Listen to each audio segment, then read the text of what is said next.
Buenas tardes amigos desde la ciudad de Lima, bienvenidos a esta edición especial de Análisis en Democracia, donde estaremos conversando acerca de Alemania y esta nueva etapa que tiene post Angela Merkel. Quiero agradecer este espacio que lo viene auspiciando la escuela de inglés Aplica Digital School. Pueden buscar en su página web escuelaaplica.com, aplica con K, o pueden contactarse con adriano.ortiz con z @escuelaaplica.com. Hoy conversaremos con Peter Bergham, él es especialista en políticas públicas y vamos a analizar, nos va a comentar un poco acerca del nuevo estado o el nuevo periodo que viene en Alemania post la salida de Angela Merkel como canciller, y ahora vamos a tener a otro canciller que es Olaf Scholz, o Scholz, como se pronuncia en alemán, y esperemos que disfruten este especial y esta conversación que tenemos con Peter esta tarde. Bienvenidos. Buenas tardes amigos, desde la ciudad de Lima y para América Latina, como les comenté, estamos con el doctor Peter Berghens, ¿correcto? Él, como les comentaba, él es experto en relaciones corporativas internacionales, es experto en asuntos públicos, relaciones gubernamentales, comunicación institucional y relaciones públicas. Él está en Berlín. Buenas noches allá en Berlín. Peter, ¿cómo está? Hola, muy buenas tardes. Un gusto. Muchas gracias por la oportunidad de estar con todos ustedes. Igualmente, agradecerle por este espacio que nos da para poder analizar un poco la nueva etapa de Alemania, con el cambio de una canciller que estuvo cerca de 16 años más o menos, digamos, en el timón de uno de los países más importantes, la cuarta economía del mundo, la primera en Unión Europea. Y lo primero que quiero preguntarles, ¿cómo puede usted, o cuál es la lectura que tiene acerca de todo este proceso que ha seguido Angela Merkel en Alemania durante este tiempo que ha estado como canciller? Bueno, es una era, ¿no? Realmente es una época Merkel y con razón mucha gente identifica ahora este cambio como un cambio de época, con todas las letras, ¿no? Pero bueno, hasta cierto punto tiene tradición. Hemos tenido siempre gobiernos bastante longevos. Ahí estuvo también Helmut Kohl, casi 16 años también. Konrad Adenauer, también 16 años. O sea que no es nada inusual en Alemania que hayan cancilleres que estén tanto tiempo. Obviamente, la canciller Merkel sí, realmente marcó una época. Fueron años perdón, que hubo crisis, y si algo ella demostró es que es una muy buena gestora de crisis, ¿no? de buscar consensos en contextos altamente conflictivos. Eso realmente fue muy bueno para Europa, creo que también bueno para el mundo. Hasta cierto punto en Alemania misma, esta capacidad de encontrar consensos lo que hizo es tapar un poco los disensos que hay en la sociedad alemana, y hubo mucha gente que criticó eso, que lo que en perspectiva de algunos observadores políticos de acá, el gobierno de Merkel tuvo una contribución muy fuerte en mitigar lo que es el intercambio de opiniones, incluso polémicas, que es necesario en una democracia, por el otro lado, que eso fue frenado mucho por ese estilo de gobierno muy de armonía, muy de buscar consensos. Entonces, eso ahora como que está empezando a salir a la superficie también. Una causa, o más bien una consecuencia de este estilo de gobierno fue también, hay que decirlo, el surgimiento de la AfD, la extrema derecha, ¿no? Entonces, porque no había por dónde canalizar este tipo de posicionamiento político, y fundaron un partido político propio más allá de la Unión Cristiana Demócrata, perdón, que siempre fue un objetivo de la Unión Cristiana Demócrata que a la derecha de ellos nunca hubiera un partido político en Alemania. Pero bueno.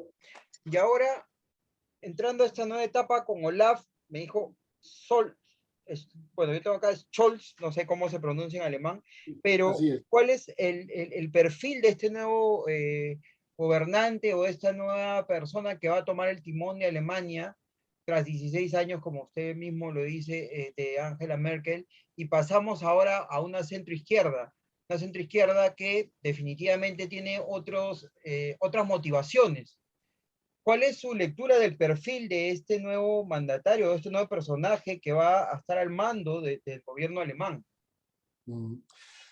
Bueno, Olaf Scholz de entrada fue una pieza muy importante de la coalición gobernante con Merkel en los últimos 4 años, con lo cual es más bien, digamos, parte del establishment, si se quiere. No es nadie que venga de fuera, ni mucho menos.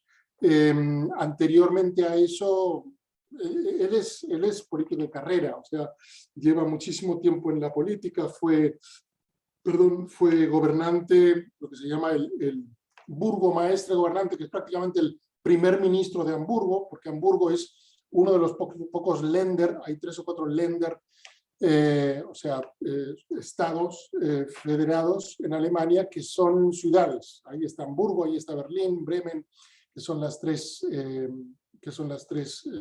ciudades-estado en Alemania, y Olaf Scholz fue el primer ministro de Hamburgo durante un tiempo. Más bien se le conocía como alguien que dentro del Partido Socialdemócrata podría estar a la derecha, aunque tuvo sus inicios bastante a la izquierda, con lo cual la verdad que no se expuso mucho Olaf Scholz en términos de posicionarse políticamente, ni de un lado ni de otro, dentro de la socialdemocracia.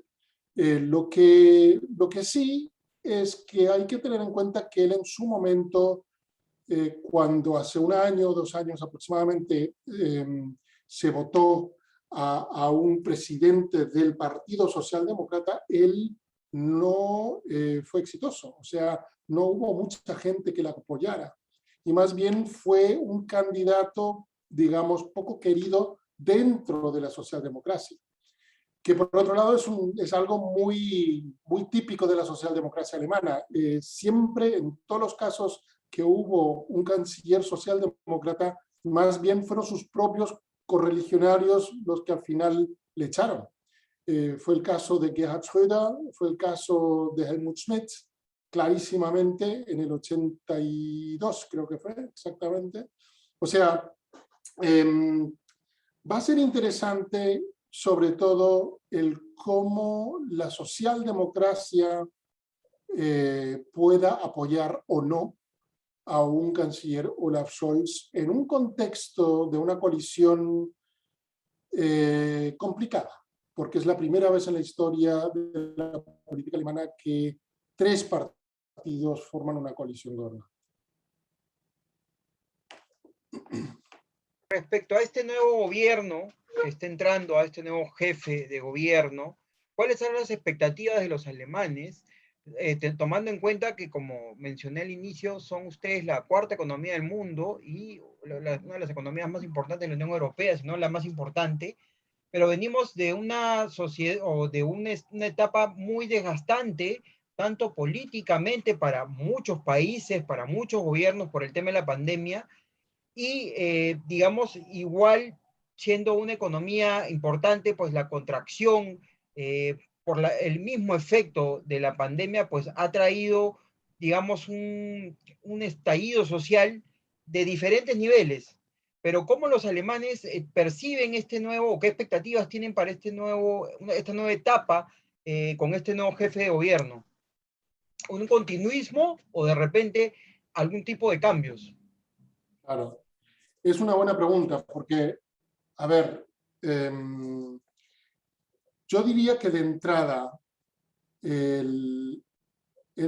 Olaf Scholz no fue el candidato de los corazones.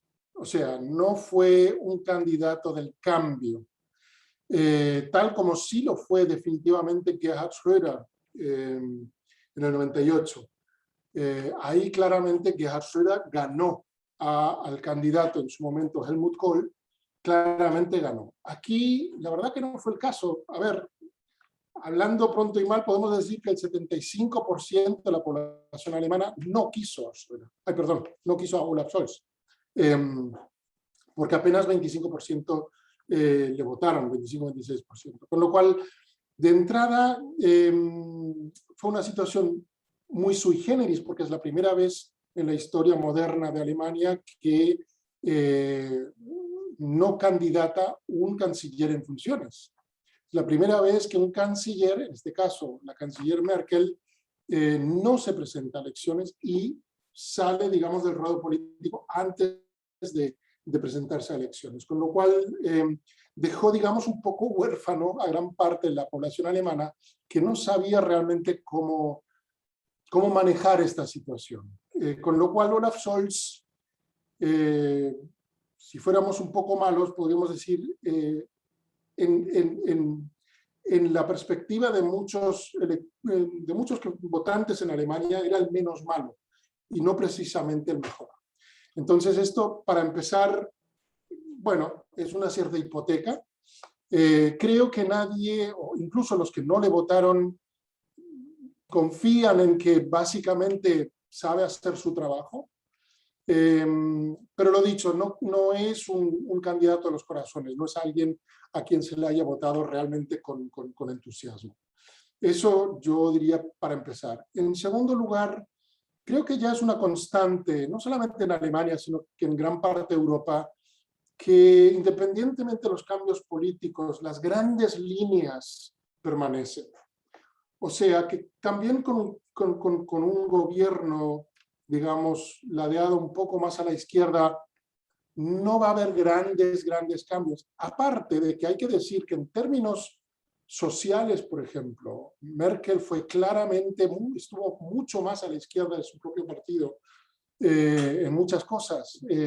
Se introdujo el sueldo mínimo, algo que era absolutamente impensable en un contexto de economía social de mercado en la cual este tipo de decisiones no las toca el gobierno, sino las tocan empleados y sindicatos. Ese es el mantra de la economía social de mercado, que el gobierno nunca se mete en estas cosas. Esto fue introducido bajo el gobierno de Merkel.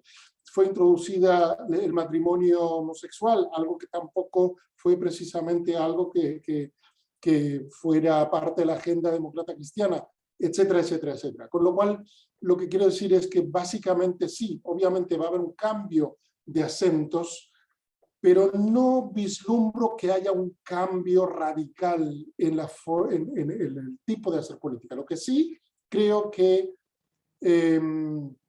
y con la contribución de los liberales dentro de esta coalición de semáforo, que ojo, aún no se ha hecho, o sea, puede pasar de todo aquí aún. O sea, no estamos realmente aún al final del camino para formar efectivamente gobierno. Son buenas las chances, pero no está hecho aún el gobierno. Los liberales, como digo, como parte de esa alianza, lo que sí que harán es tratar de mantener una cierta, digamos, ortodoxia económica, ¿no? En todo lo demás, lo que más se destaca de todo esto posiblemente sea una especie de ímpetu, una especie de querer comenzar algo nuevo, independientemente de que no haya una idea muy clara de qué es eso nuevo. Hablando un poco acerca, o profundizando un poquito acerca de lo que estamos tocando ahorita, acerca de las expectativas de los alemanes, entonces podemos decir que este nuevo gobierno pues va a mantener el mismo estatus. Sin embargo, de repente temas como el cambio climático, Merkel ha estado está todavía, me parece, en esta convención en Copenhague, de repente va a tener mayor acento que otros temas como el tema de repente económico o el tema de la migración. ¿Usted cree que se va a mantener y la expectativa del pueblo alemán es el mismo que tenía con Merkel? Usted dijo, que es, digamos, ha sido la opción menos mala, por llamarlo de alguna manera, pero ellos confían de que las mismas políticas o las mismas directrices se van a mantener durante este periodo que viene, o va a acentuarse, por ejemplo, el tema climático, el tema de la migración también. ¿Usted considera que no se va a mantenerse o va a haber algún cambio? Va a haber cambios, definitivamente va a haber cambios. Lo que sí que se puede decir es que la canciller Merkel fue una canciller que tenía una idea muy clara de, en su perspectiva, de lo que es políticamente, de qué es lo que se puede realmente implementar políticamente con un apoyo más o menos mayoritario de la población. ¿Qué quiere decir eso? Que ciertos temas conflictivos prefería no tocarlos, a menos que fuera una situación tan extrema que realmente ella se ponía como muy claramente de un lado. Esto fue el caso de Fukushima, cuando hubo el terremoto en Japón y la central nuclear bueno, se destrozó, ocasionando lo que ocasionó, que ahí al día siguiente tiró todas las negociaciones que hubo anteriormente durante décadas casi con lo que era la industria energética y las empresas que manejaban las centrales nucleares en Alemania, tiró todo por la borda para que haya una salida de lo que es la energía nuclear mucho antes de lo que se había negociado en un principio. Y algo muy parecido también pasó justamente en 2015 con la ola migratoria, que ahí realmente se puso en contra de una cierta mayoría de la población, aceptando que se abrieran las fronteras. O sea, lo que quiero decir es que si oigo, por ejemplo, que tengo contacto con líderes de empresas en Alemania, muchos de ellos se quejan de que, no tanto de la línea política que hubo con Merkel, sino que de la falta de previsibilidad, de que cambiaran, de que les patearan el tablero, digamos, ¿no? Y si hay algo, y eso es interesante porque estamos hablando de un gobierno, si es que se instala de centro-izquierda, lo que más quiere, digamos, el mundo empresarial es más previsibilidad. Y muchos de ellos, y si escuchamos, por ejemplo, a Herbert Diess, el CEO de Volkswagen, dice que ya cambió todo lo que es la gama de automóviles de Volkswagen, va a pasar a ser al 100% de eléctricos, o sea, no van a ser ya gasolineros ni de diésel, sino que van a ser eléctricos. Con lo cual, él decía, a mí ya no es el tema de eléctrico, no. El tema es que nosotros queremos tener un marco claro e inequívoco dentro del cual poder movernos.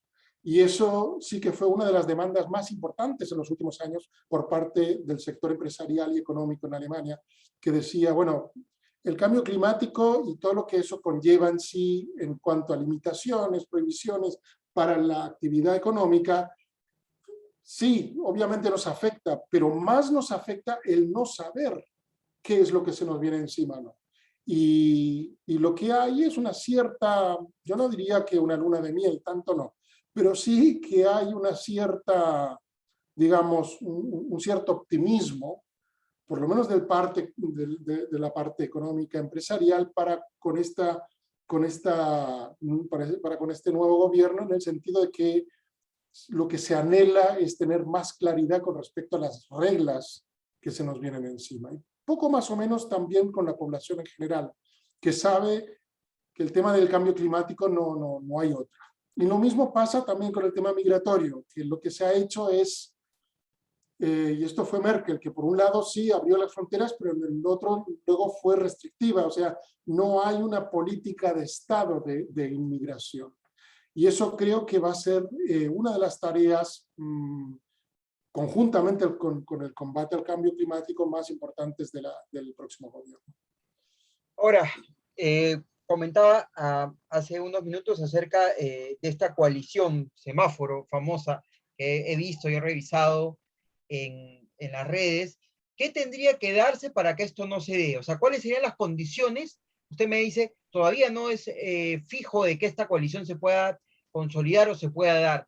¿Cuáles serían, digamos, los factores que implicarían de que esto no se dé para que esta coalición pueda gobernar Alemania? ¿O qué faltaría para que se concrete? Mm. A ver, empezando por el vaso medio lleno, digamos.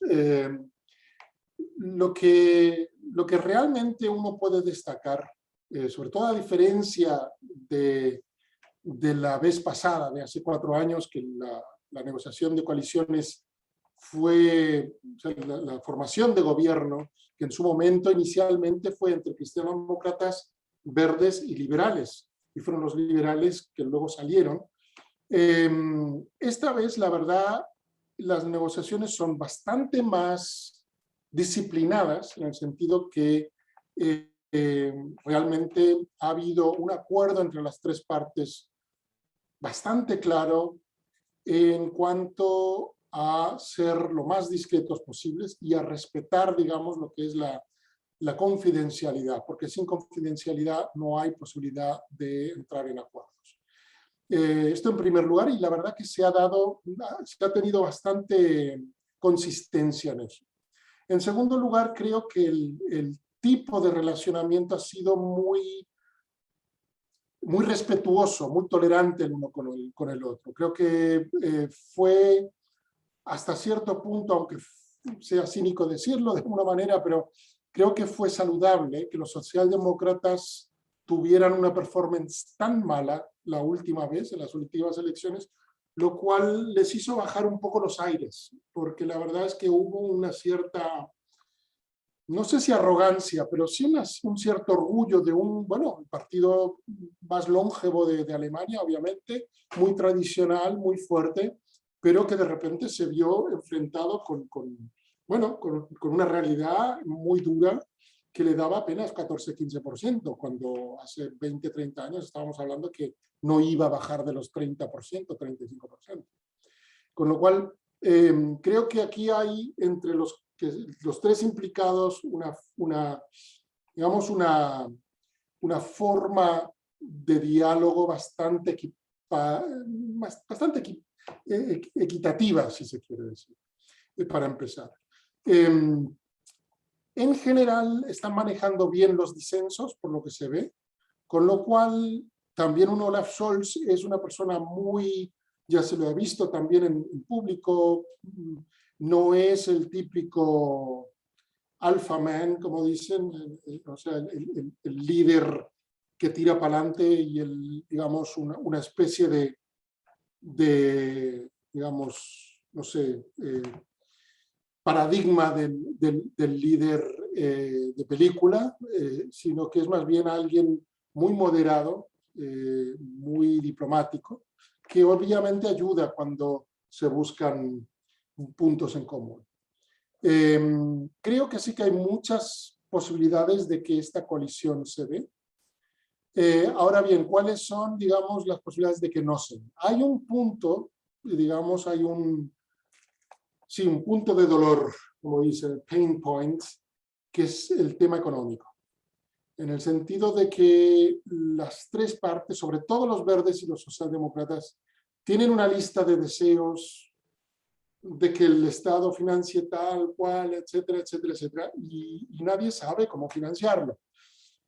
En ese sentido, los liberales son más, como decía ya también, ortodoxos, en el sentido de decir, chicos, no nos pasemos con las deudas, que ya hemos ablandado mucho lo que son ciertas reglas que valían desde hace siempre en la Unión Europea y que realmente nos han dado bastante fortaleza en términos de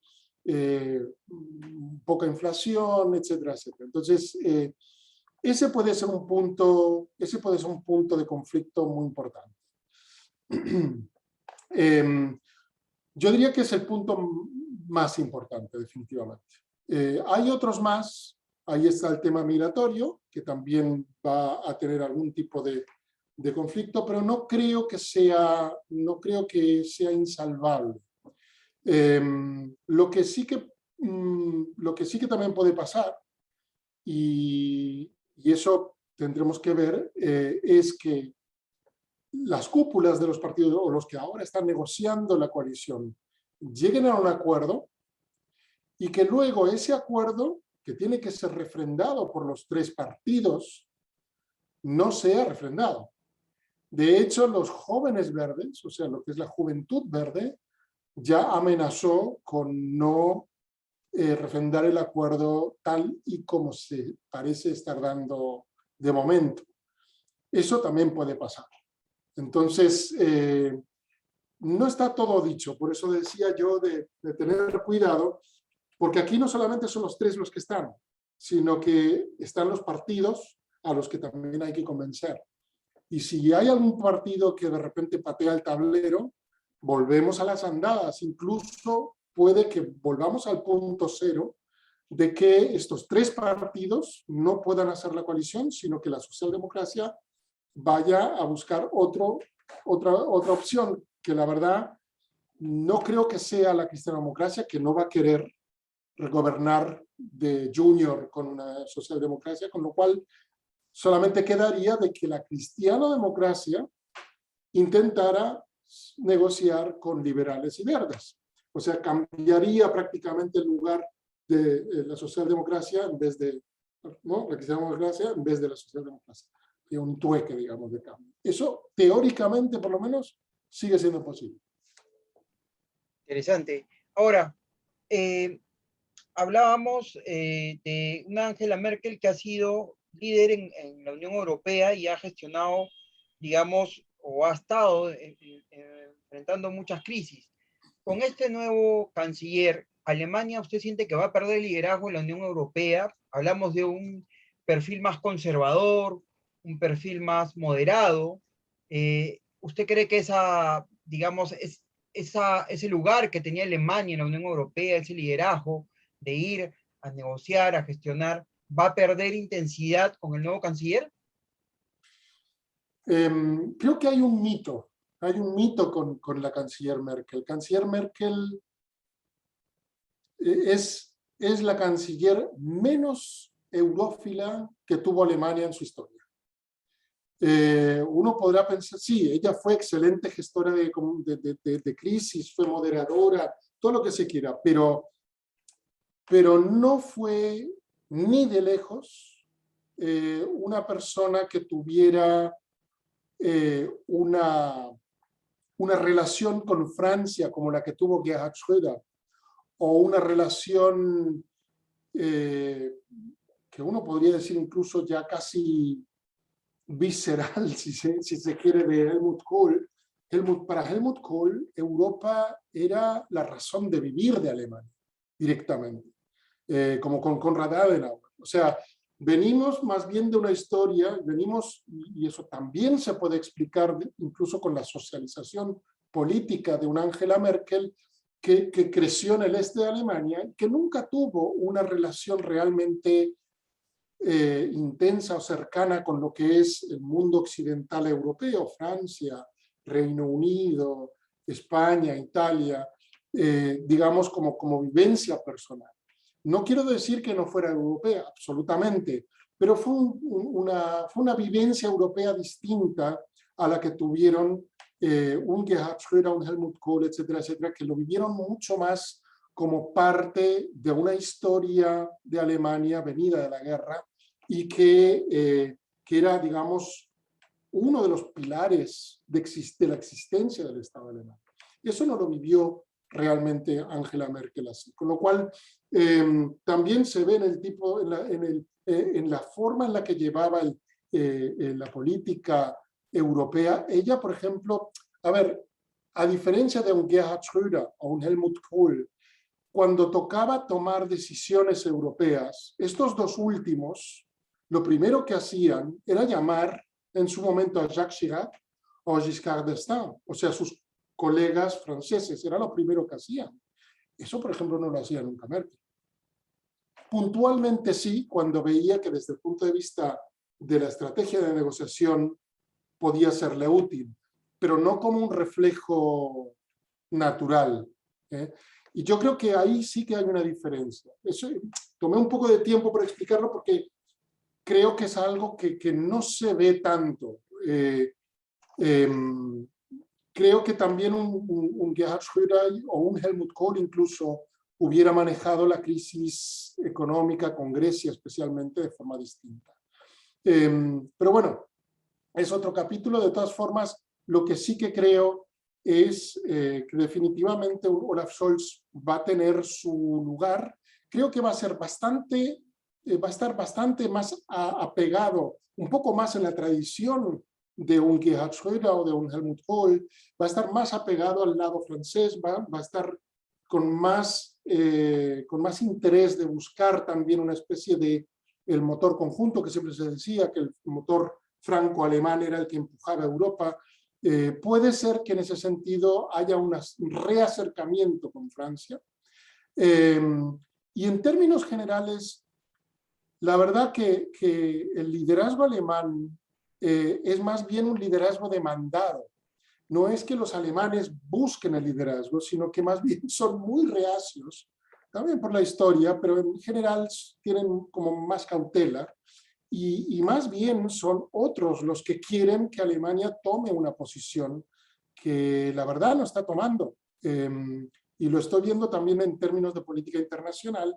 Alemania, a mi criterio muy personal, no está tomando las riendas en términos de liderazgo internacional como sí lo debería hacer. Pero eso es una visión, digamos, un juicio muy subjetivo mío. Hablando pronto y mal, lo que sí que va a hacer es que el liderazgo alemán no va a cambiar. Es más, va a ser más demandado en una Europa que la vemos más conflictuada que antes.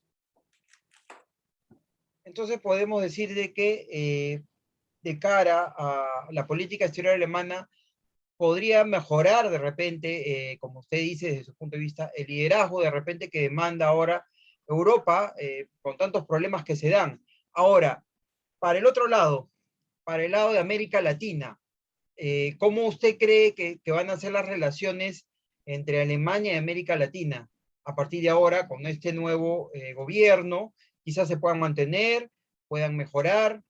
Le comentaba antes de iniciar de que acá hay países que tienen gobiernos de centro izquierda y de izquierda, muy diferente a la izquierda europea, pero igual de repente hay ciertas similitudes, ¿no? Entonces, ¿cuál cree usted que será la posición de cara a América Latina? Como consultor político y asuntos públicos, sí, digamos, especializado en todo el contexto latinoamericano-alemán, obviamente ese es un tema para mí central. Y lo que sí que puedo decir es que, en primer lugar, si ya tanto durante la campaña electoral como ahora en la fase de las negociaciones de coalición, la política internacional es, muy a mi pesar, un tema secundario. Y si es que lo tocan, ahí estamos hablando de Europa, estamos hablando de China, de Rusia, de Estados Unidos, y para de contar. Si ya eso es así, América Latina no tiene ningún tipo de espacio. Y yo diría más, en contra de lo que uno pudiera pensar, tradicionalmente, o por lo menos en los últimos 30, 40 años, las relaciones de Alemania con América Latina fueron promovidas más intensamente durante gobiernos democristianos que no durante gobiernos bajo el liderazgo socialdemócrata. Eso se puede dar por varias razones, pero el hecho es de que si uno ve en qué momentos se elaboraron, digamos, estrategias políticas, conceptos gubernamentales de política de Estado con relación a América Latina, siempre fueron bajo gobiernos cristianodemócratas. De hecho, hace poco, el último fue hecho bajo un gobierno cristianodemócrata también. Entonces, eso definitivamente es un punto. Pero también tengo que decir que incluso bajo la cristiandemocracia, Latinoamérica no tuvo realmente un papel importante. A mi criterio, esto es justamente algo que critico de la política exterior alemana y que un poco anticipé en mi anterior respuesta, que estoy viendo que Alemania no está a la altura en cuanto a la gestión y la formulación de una política exterior de Estado acorde al peso que tiene el país, no solamente en Europa, sino que en el mundo. ¿Por qué lo digo? Porque, por ejemplo, todos los desafíos a los que nos estamos enfrentando, el tema del cambio climático, pero también el tema de la digitalización, el tema también de la migración, son desafíos en los cuales, dependiendo de si uno se identifica y se define como demócrata, basado en valores occidentales o no, a ese desafío se le responde de una manera u otra. Concretamente, ¿qué quiero decir con eso?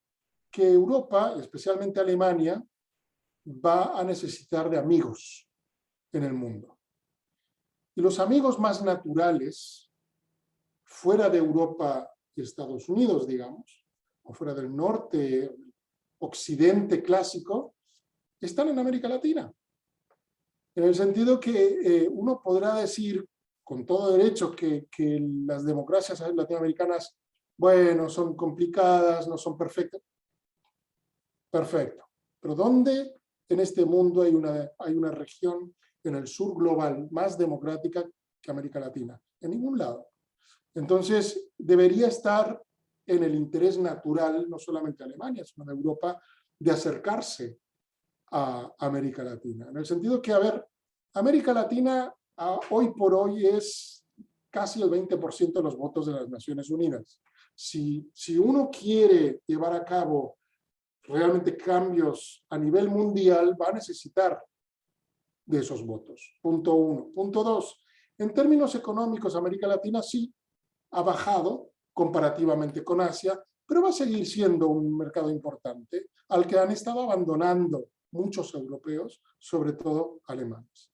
Con lo cual, cerrando un poco la pregunta, yo creo que es hora de que no esperemos del lado latinoamericano que los alemanes se acerquen. No lo van a hacer. Creo que de momento hay una fase en la que Alemania tiene que mirarse al espejo y ser muy clara en cuanto a tomar las riendas, en el pleno sentido de la palabra, como se dice en inglés, ponerse en el asiento del conductor, algo que no ha querido hacer durante mucho tiempo y que Merkel tampoco ha querido hacer. Y que eso va a tener que hacerlo sí o sí, y va a tener que confrontarse con esta situación. Y creo que en esa situación no va a tener la amplitud de miras como justamente poder acercarse a América Latina en términos de buscar socios estratégicos. Yo creo que es hora de América Latina de tocarle muy fuertemente y de manera muy clara la puerta tanto a Alemania como a Europa, diciéndoles, chicos, no van a poder sin nosotros. Y creo que ese es un tema que no lo están viendo claramente por acá. Ya para terminar, el tiempo es cruel. La última pregunta es, me estaba usted comentando acerca de que América Latina tiene que tener el acercamiento a Europa, a Alemania. ¿Cómo van las relaciones comerciales o cómo considera usted, hablando un poco, hace un momento me hablaba de los empresarios alemanes, que todavía Merkel no había podido de repente cuajar el tema empresarial, económico, y que no tenían reglas claras? ¿Cómo ve usted las relaciones de aquí a futuro entre Latinoamérica y Alemania o Europa en los intercambios comerciales? Ahora tenemos TLCs que han permitido generar grandes flujos de exportación, más de América Latina hacia Europa, ¿no? Pero el tema de la tecnología, por ejemplo, ¿no? Es un tema tan importante que ahora no solamente lo tenemos los latinoamericanos como una prioridad, sino ustedes también, porque bueno, la pandemia demostró que todo el mundo tenía falencias y que habían que afinar muchas cosas, hasta las grandes potencias. Entonces, ¿cuál es su lectura de esto, ¿no? De esta situación en la cual nosotros los latinoamericanos tenemos que acercarnos a Europa con nuestras empresas, con nuestra tecnología, materias primas, a buscar, digamos, tener mayor presencia en Europa?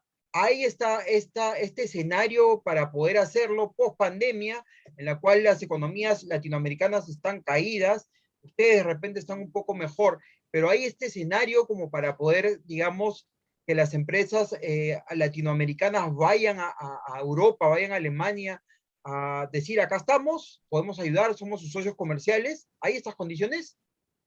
Definitivamente las hay, en el sentido de que yo creo que la parte latinoamericana ha pecado mucho de ser demasiado cuidadosa, demasiado cautelosa a la hora de presentarse de alguna manera en el ruedo o en el mercado europeo y especialmente alemán.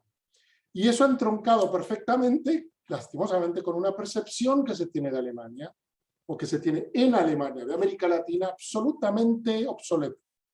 Cuando a un alemán se le pregunta, y yo no hablo de un alemán de la calle, hablo de tomadores de decisión, gente que está en ciertas posiciones, cuando se le pregunta cierto tipo de, qué sé yo, algunos temas con respecto a América Latina. Voy a poner por caso, si le pregunto a alguien acá en Alemania si conoce a una empresa latinoamericana, unicornio, presente en casi todos los países de la región, que es tan fuerte en el área del comercio, del e-commerce, que incluso hizo que un eBay no entrara a América Latina, estoy hablando de mercadolibre.com, obviamente, no la conoce nadie acá, nadie.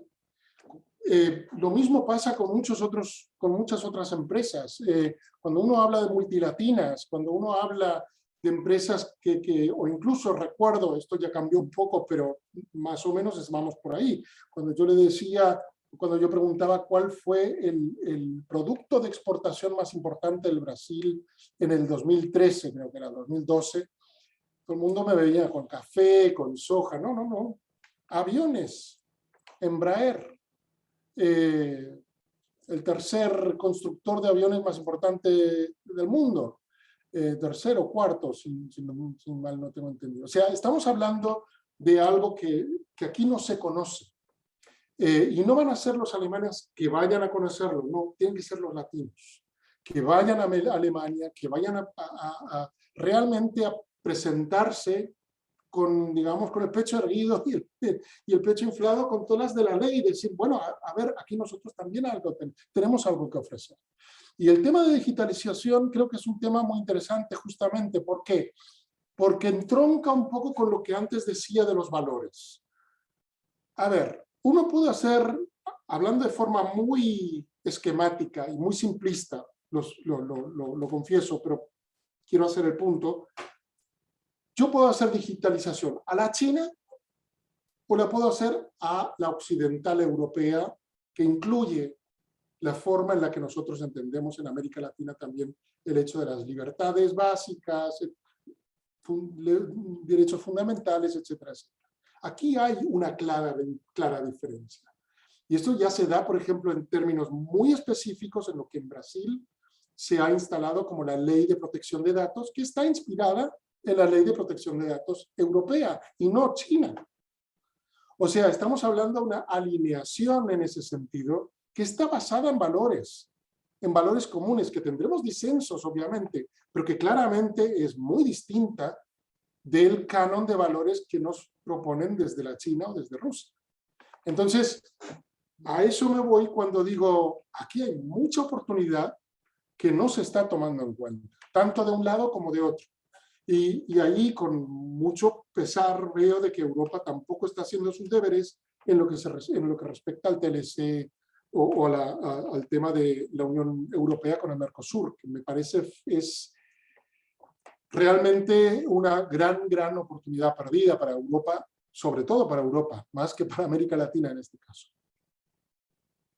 Sí, bueno, eso es cierto, ¿no? Hay que trabajar todas estas cosas que hemos venido conversando y esperemos que se pueda dar en algún momento, porque creo que los latinoamericanos tenemos mucho que darle al continente europeo, y igual, ¿no? Creo que es mutuo también, y esperemos que se dé en algún momento. Bueno, Peter, muchas gracias por este tiempo, este espacio que usted me ha dado para poder analizar y comentar un poco acerca esta nueva etapa de Alemania, pasando ya la etapa de Angela Merkel, y esperemos poder tenerlo en otra oportunidad, conversar un poco más de América Latina, ya que usted es especialista, y la relación que podría haber con Europa y Alemania. Muchas gracias, quizás algunas palabras finales para terminar.